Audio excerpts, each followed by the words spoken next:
D'un obscur acronyme il y a 10 ans, les IPA sont devenus le must-have de toutes les brasseries et voici 4 bières pour illustrer ce style de bière. Regarde Pocahontas. Au 19e siècle, les brasseurs anglais doivent envoyer la bière en Inde, car l'Inde est une colonie anglaise et c'est bien connu, les Anglais aiment la bière à tout âge. Mais le voyage dure une plombe, plus de 6 mois, et la bière arrive moisie à l'arrivée. Les India Pale Ale, et non Indian comme beaucoup le disent, naissent à ce moment-là lorsque le houblon est utilisé, grâce à sa propriété antiseptique, pour protéger la bière. Comme pour la Martini's IPA, un équilibre est trouvé entre le houblon et le malt pour que l'amertume du houblon n'écrase pas le goût du malt. En fait, le houblon est juste là pour protéger la bière et pas pour lui donner un super goût en plus.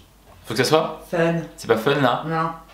Dans les années 70, les brasseurs américains rebrassent les recettes des brasseurs anglais avec des maltes, des levures, des houblons américains.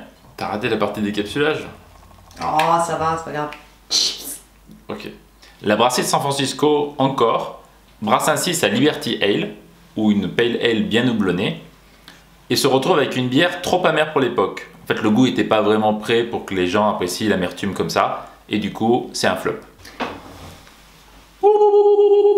En 2007, 2 brasseurs écossais vendent à l'arrière de leur van une bière correspondant à leur goût. Hey James, ça dirait qu'on fasse notre bière à l'arrière du pick-up. La Punk IPA devient une des bières les plus appréciées, la plus appréciée en Suède parmi les IPA, et comme les goûts ont évolué au fur et à mesure du temps, elle devient le chouchou de tous les amateurs de bière. Oh, j'ai une autre idée. En France aussi, les brasseries artisanales ont su surfer sur le filon des IPA. Ainsi, la brasserie Gallia, qui s'était arrêtée durant 50 ans, a redémarré en 2010, sous l'impulsion de Guillaume et de Jacques, et a lancé son IPA, en s'inspirant d'une recette californienne et en l'adaptant au goût du marché français. Cocorico quoi. Alors, pour revivre l'histoire des IPA en goût, je vous fais gagner une mini-box avec ces 4 bières. Et pour participer, il suffit de vous abonner à la chaîne YouTube Une Petite Mousse, être majeur, habiter en France métropolitaine et mettre dans les commentaires le nom de l'IPA que vous appréciez ou de la dernière bière que vous recommanderiez.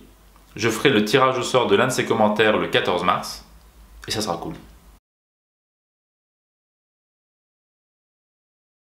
Oh, on se calme. Mais il est vraiment bien. Elle est au guarana en plus.